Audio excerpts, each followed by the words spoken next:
It wasn't one fighter I wanted to be like. Some days I wanted to fight like Leonard. Another day I want to fight like Hagler. But then I want to have a style like Tommy Hearns. But then I want to be a killer like Mike Tyson.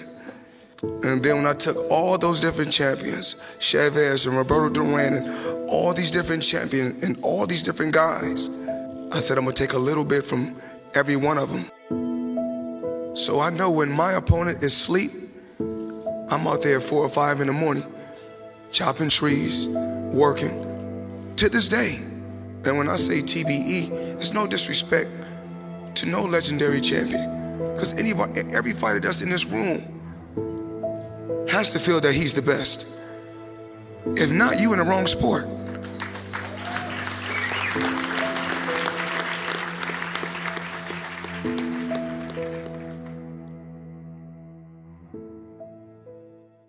Floyd "Money" Mayweather is one of the best boxers of all time.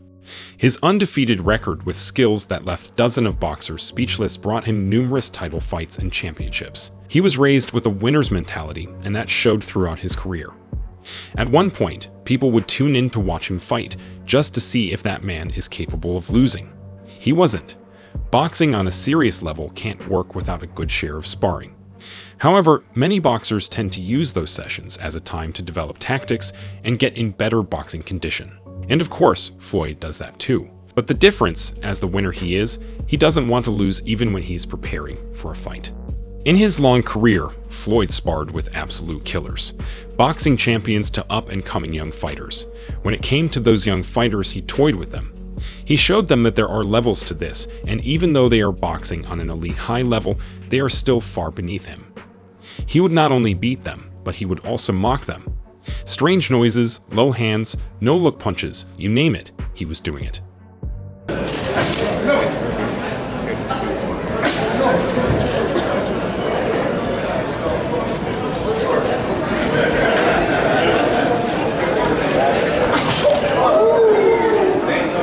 Floyd was proving to those boys that they are not supposed to be in the ring with him.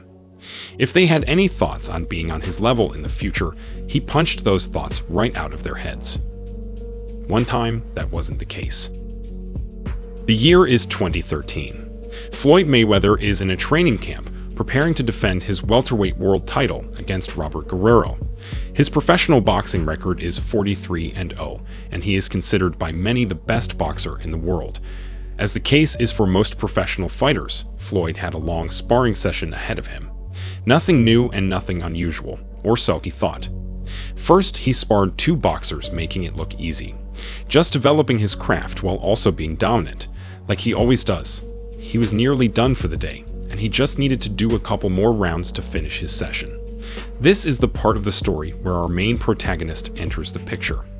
A 21-year-old with a record of 3 wins and 0 losses that came out of the Olympics just a year ago.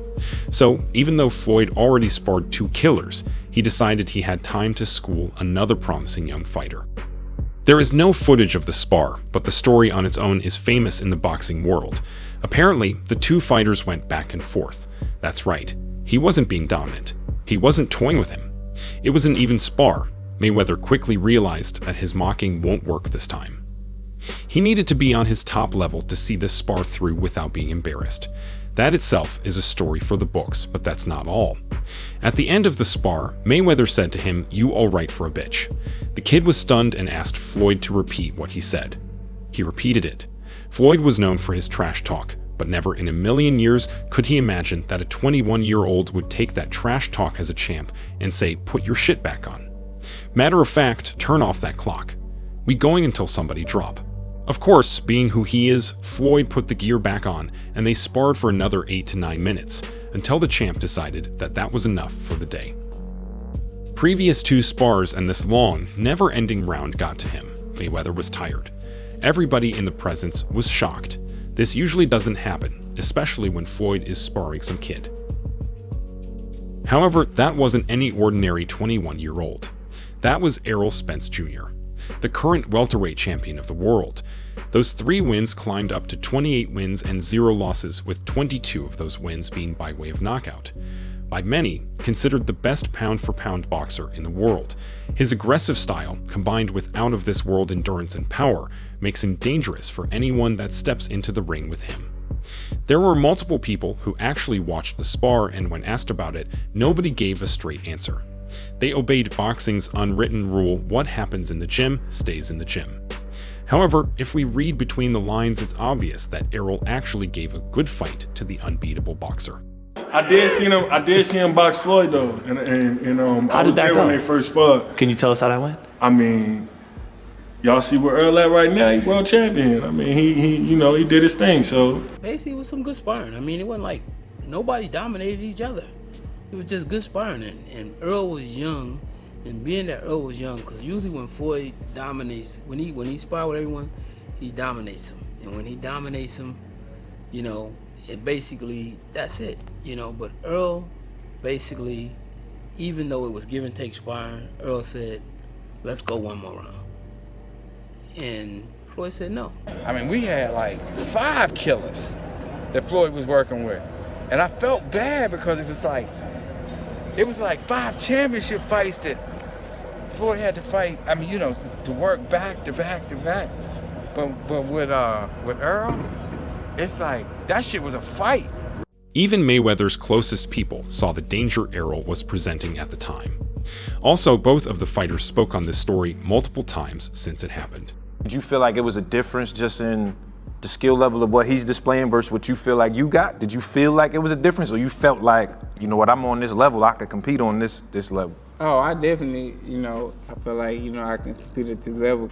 And I feel like, mentally, nobody better than Floyd, mentally. I feel like, he never get rattled, and I feel like that's why he's so great, because he don't get rattled even in any situation, he come out on top of it. So, but, the skill level, I feel like, it was right there. Right. He was giving me, he was giving me good work, real good work. And he pushed me, made me get in tip-top condition. And when I got in tip-top condition, I was Floyd Mayweather. Probably nobody knew at the time what Errol would accomplish later in his career, and it's no wonder the story got famous as it did. Now though, the story about the spar isn't as surprising as it was back then. Errol Spence Jr. is one of the best welterweights we ever saw. Sadly, we'll never get the chance to witness those two going at it at the highest possible level in front of tens of thousands of fans. That's why people that were lucky enough to be present at the time of the spar should appreciate what they saw for the rest of their lives. On one hand, already an absolute great, a boxer that changed the sport, a defensive genius, a winner. On the other hand, a future great, a destroyer, a relentless killer, a winner, a spar of the old and the new, a spar that everyone talked about for years, even though only a handful of people ever saw it. A spar for the ages.